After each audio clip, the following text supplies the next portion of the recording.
El santo del día. San Antonio de Padua, 13 de junio.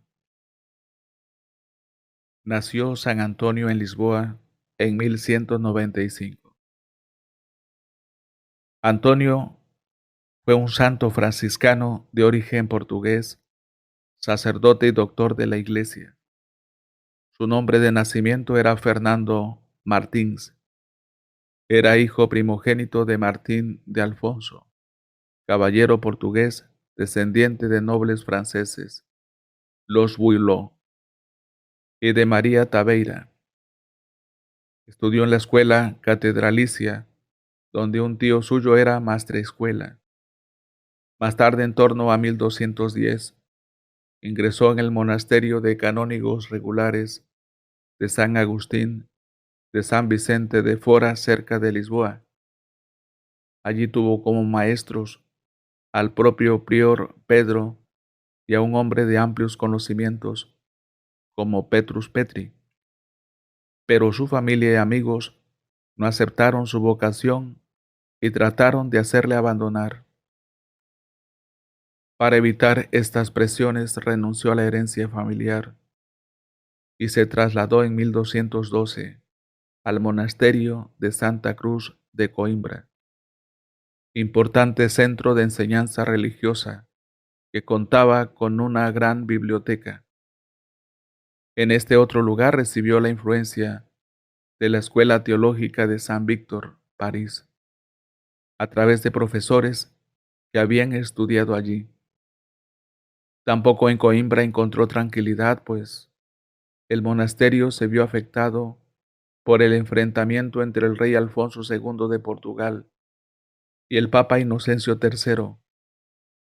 Su propio prior Juan fue excomulgado por apoyar al primero. Hacia 1219, fecha en que probablemente era ya sacerdote, conoció a la pequeña comunidad franciscana de Coimbra, establecida poco antes en el eremitorio de Olivais, y se sintió atraído por su modo de vida fraterno, evangélico y en pobreza. Cuando poco después llegaron a su monasterio restos de los primeros mártires franciscanos muertos en Marrakech, decidió ingresar en la nueva orden, que a causa de su reciente creación aún estaba poco extendida y carecía del prestigio que alcanzaría más adelante. Fray Juan Parenti, provincial de España, presidió la sencilla ceremonia de toma de hábito franciscano en el verano de 1220, en la que cambió el nombre de Fernando por el de Antonio. El eremitorio de Olivais estaba dedicado a San Antonio Abad, símbolo de su cambio de vida. Tras un breve noviciado e impulsado por el ejemplo de los mártires franciscanos, parece que en otoño de ese mismo año embarcó hacia Marruecos junto con otro hermano de orden, Fray Felipe de Castilla, para alcanzar él mismo el martirio. Sin embargo, al poco de desembarcar, contrajo la malaria, enfermedad que le dejaría secuelas para toda la vida. Convaleciente todo el invierno, se vio obligado a abandonar el país. Su intención era ahora llegar a las costas españolas y desde ellas volver por tierra a Portugal. Pero una tempestad llevó el barco en que viajaba hasta Sicilia. Permaneció algún tiempo en Milazzo, costa noreste de la isla, donde había una comunidad franciscana, para completar su recuperación. En junio de 1221, asistió al capítulo de su orden en Asís, capítulo de las esteras, que convocó a 3000 franciscanos. Allí conoció a San Francisco de Asís y decidió no regresar a Coimbra para ponerse al servicio de Fray Gracián, provincial de la Romaña, circunscripción franciscana que abarcaba todo el norte de Italia. Este lo envió durante un año al eremitorio de Monte Paolo cerca de Forlì, para que se fortaleciese antes de encomienda alguna, misión de apostolado. A mediados de 1222, ya con buena salud, predicó en la catedral de Forlì sin haber preparado previamente sus palabras, pero con una gran profundidad, con ocasión de unas ordenaciones de franciscanos y dominicos. Su provincial le nombró predicador y le encargó ejercer su ministerio por todo el norte de Italia, donde se extendía por muchos lugares el catarismo. Recorrió así, enseñando numerosos lugares, su labor catequética en Rímini en 1223, por ejemplo, fue difícil, pero sus exhortaciones y discusiones públicas acabaron teniendo éxito, logrando convertir entre otros a Bononillo, obispo cátaro. A finales de este año o a principios de 1224, estuvo también en Bolonia enseñando teología a otros frailes franciscanos en el convento de Santa María de la Puliola.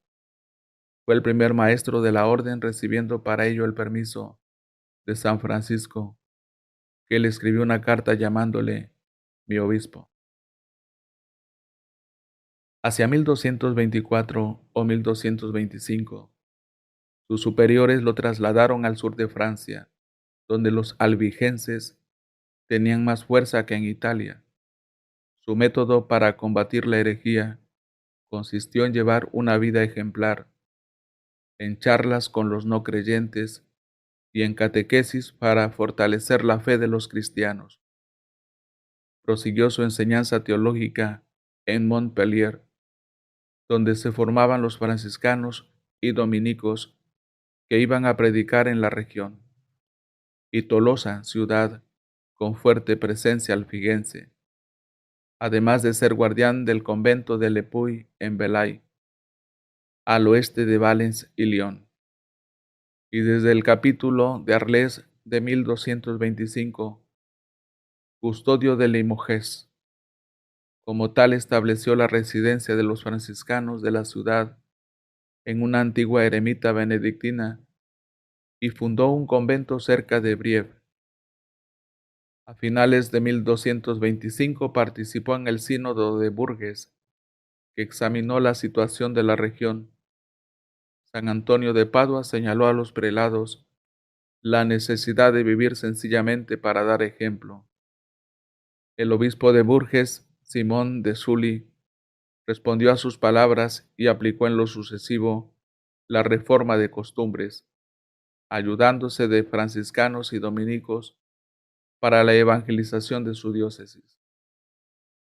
La muerte de San Francisco el 3 de octubre de 1226 le obligó a viajar a Asís como custodio de Limoges para asistir al capítulo general que debía elegir nuevo ministro general, y este tuvo lugar el 30 de mayo de 1227, siendo elegido Fray Juan Parenti, buen conocedor de la valía de Antonio, y le nombró provincial de Romaña.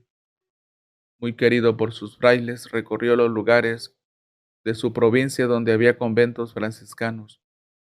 Uno de ellos fue Vercelli, donde predicó en la catedral con gran impacto y conoció al teólogo y canónigo regular Tomás Galo. También por entonces debió estar durante estancias largas en Padua, donde fundó una escuela de franciscanos y comenzó a escribir una serie de sermones. Fruto de su labor fue el aumento de las misiones de predicación y la fundación de numerosos conventos. En el capítulo general de 1230, reunido con ocasión del traslado de los restos de San Francisco a su basílica de Asís, pidió a Parenti que le retirase el cargo a causa de su mala salud. El general aceptó su renuncia a cambio de formar parte de una comisión que debía presentar al Papa Gregorio IX varias cuestiones sobre la regla franciscana que el pontífice debía estudiar y aprobar.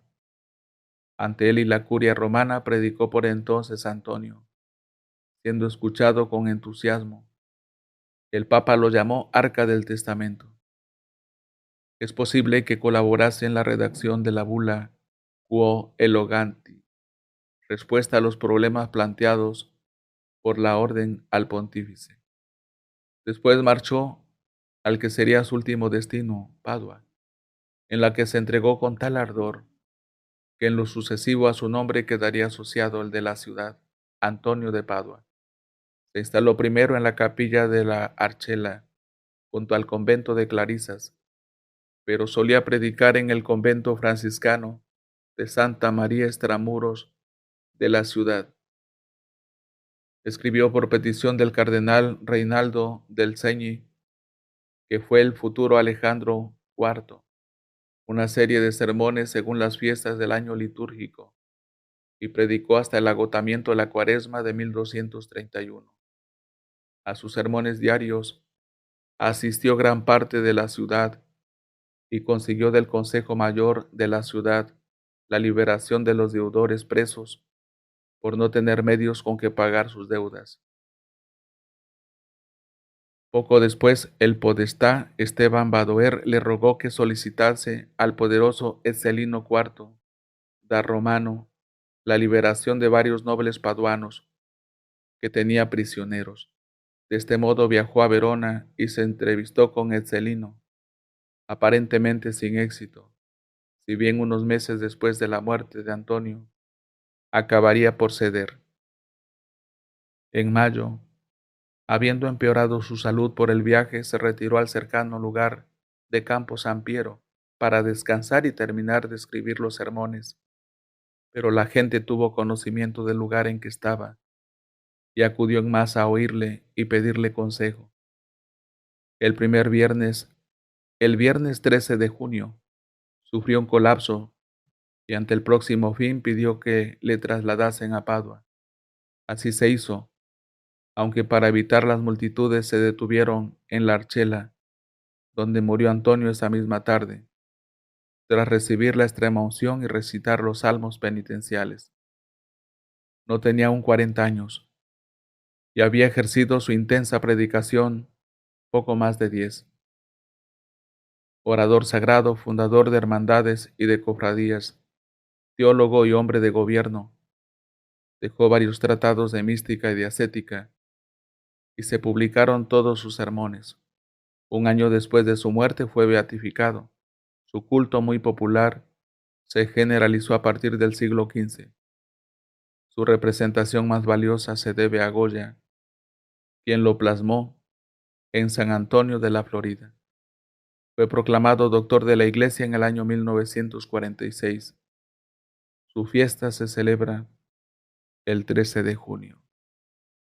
Para que la vida de los santos llegue a más hermanos y toque su corazón, dele me gusta, deje un comentario, suscríbase y comparta. Active la campanita para ser notificado en la próxima vida del santo del día. Gracias.